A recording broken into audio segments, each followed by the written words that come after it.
I think the greatest impact that cultural heritage preservation can have is understood at the smallest unit, that is person by person by person.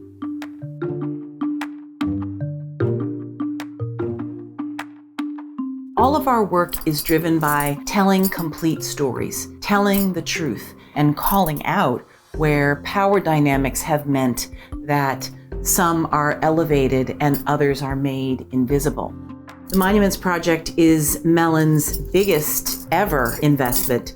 We started this work at a very, very fraught time in the nation's history when there was a real rise to certain racist and misogynist ideas, an attempt to say this is what America is and this is how we came to be, and that was not truthful. When I started this work, I might have believed that most Confederate monuments were put up after the Confederacy lost the Civil War as a way of, kind of a last hurrah of relevancy.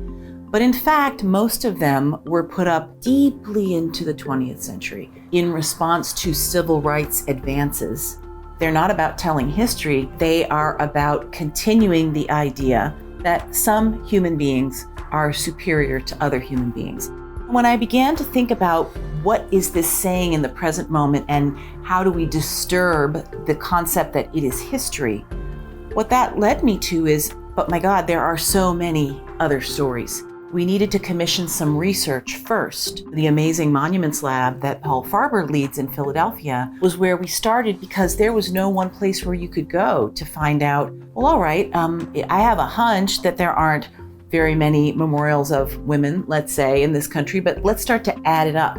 I think that addressing public space was very important. For example, if you think about Lincoln Park in Washington, D.C., where there's a very famous statue of Abraham Lincoln freeing the slaves. He is tall, he is orating, and there is an enslaved person at his feet.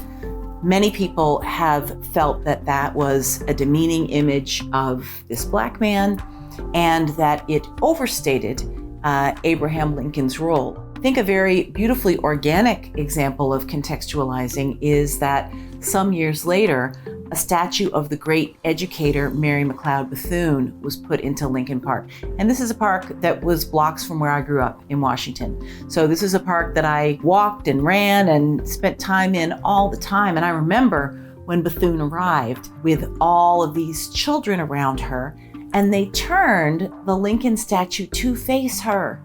Now suddenly we have a historical conversation. And you don't even have to know the history to be able to look and see this white man and this African-American woman in a joyous scene with these children, to imagine them talking to each other. I believe you cannot tamp down the truth of history forever. And I also believe that human beings do have a quest inside for the truth.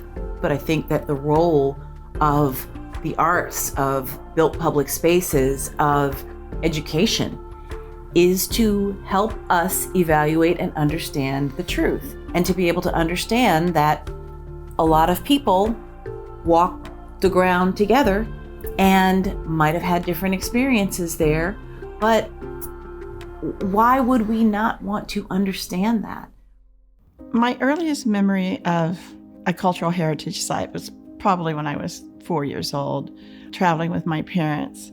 They loved history. My dad was an avid reader. He fell in love with the American Southwest, and he would take us all over the place. I'd say my favorite site was probably the Mission San Jose. History became alive to me when I would visit these sites. My dad was a great storyteller. He would weave these stories about how the people lived there, and it stuck with me as a passion. I too became entranced with the history and the stories about heritage. I've been working in the field of preservation and of cultural heritage and conservation for my entire life, I feel. I started off on archaeological excavations when I was in college, which led to taking care of objects. I love it. I've specialized in paintings, also in paper, But since working at the Getty, where I really began to get involved in public policy, I realized that the need was much greater than the individual object.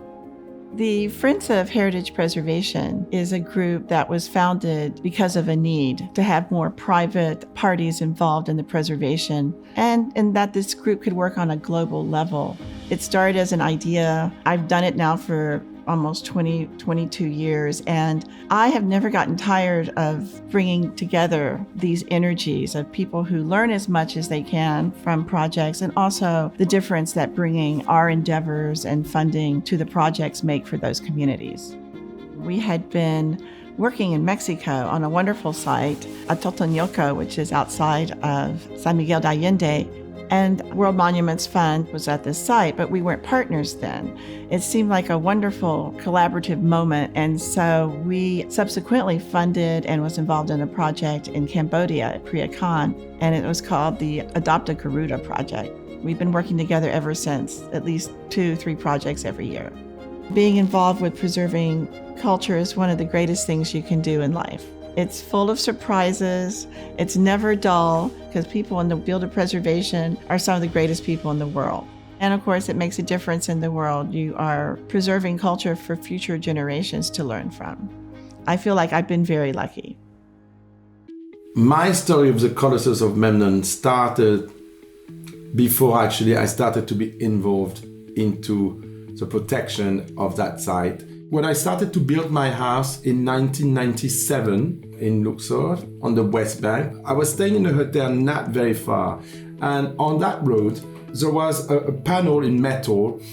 And on that sign, it was saying, "Look at the glory of the ancient."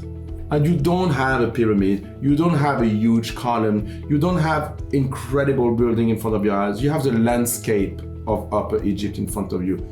When I looked at this huge landscape, because it's slightly elevated, I could see actually the puzzle of the Colossus of Memnon. So I realized that there was this rising force that I could see just because of that panel, looking at this panorama in front of me, that big landscape, the landscape of Upper Egypt. It is a very, very, very beautiful place. And it forces you to imagine what is no longer there. And you have all those colossus waiting to be erected again. You have all those statues which have been there quietly, nicely waiting to be protected again for now more than 3,000 years. I used to see them, look at them, and seeing people working there and seeing the differences little by little. So about 300 workers there working on the site, on the digging aspect and removing the sand and cleaning the stones, etc. They're very, very proud. They're proud of, bringing work to their family, so helping their family. But also they're proud of their heritage. And when you are proud of your heritage, when you are proud of what you're doing, when you're happy, when you have a passion about your work and a passion about what was there and how you can help, it reinforces the love of your own community, but also you are becoming a very peaceful person. Everyone is rooted in their own family roots in a way, but also rooted by cultural heritage. So it's an important thing to preserve. It's an important thing that it's not only in our memories, but in front of our eyes, I think. What has been the biggest inspiration and what led me to actually help in my own modest way is the passion of Urig, who is actually responsible for that site. She has a passion for that site, and she definitely gave me that passion. My passion for this field, the preservation of cultural heritage, has been fueled over the years by wanting just to learn about history, to experience older sites, and to learn from other cultures.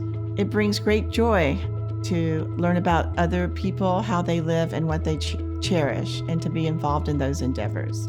My passion is for justice. I think that is what gives me the drive to share as much as I can with other people. Whether the teaching is in the classroom, or whether it's as a mother, or whether it is guiding the resources of the Mellon Foundation, or whether it is in making art myself as a poet, to see a diverse world represented, to understand bravery and courage in all of the different forms that it takes. All of that drives me to do this work.